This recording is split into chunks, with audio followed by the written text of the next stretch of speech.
YAHAWASHI Barakatah YAHAWASHI Barakatah Yahawah Barakatah Yahawah Barakatah Yahawashi.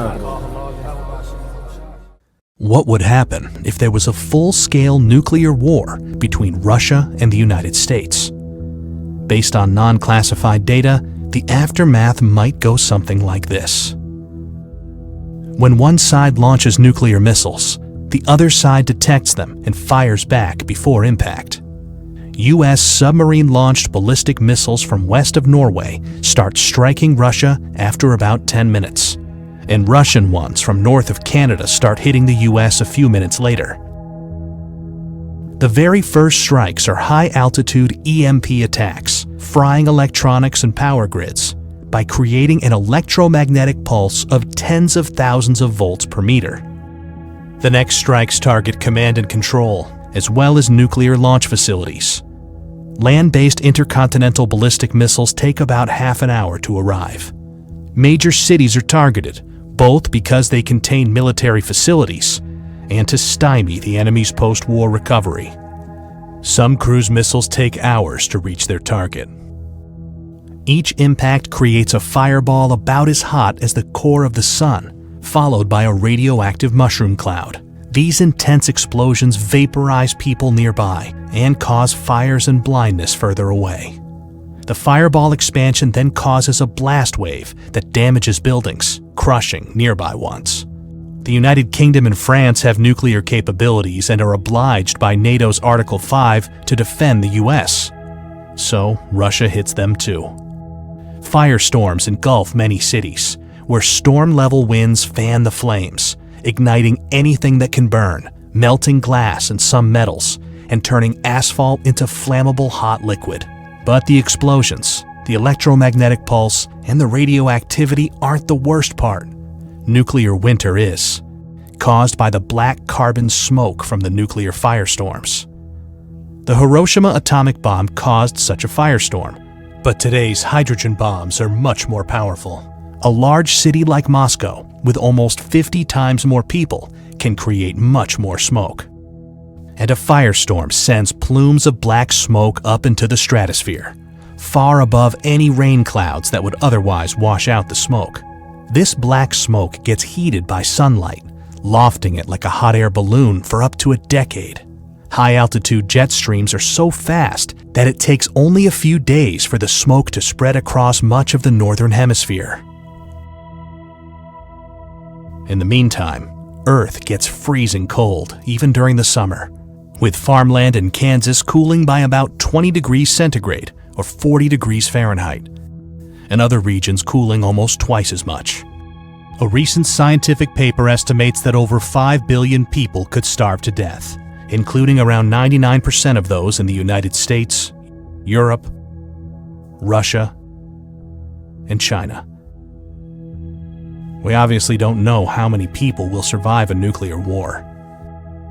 But if it's even remotely as bad as scientists think, then it has no winners, merely losers. It's easy to feel powerless, but the good news is that there is something you can do to help. Please share this video, because the more people know about nuclear war, the less likely it is that we'll start one.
Barakatah YAHAWASHI, Barakatah YAHAWAH, Barakatah YAHAWAH, Barakatah YAHAWASHI.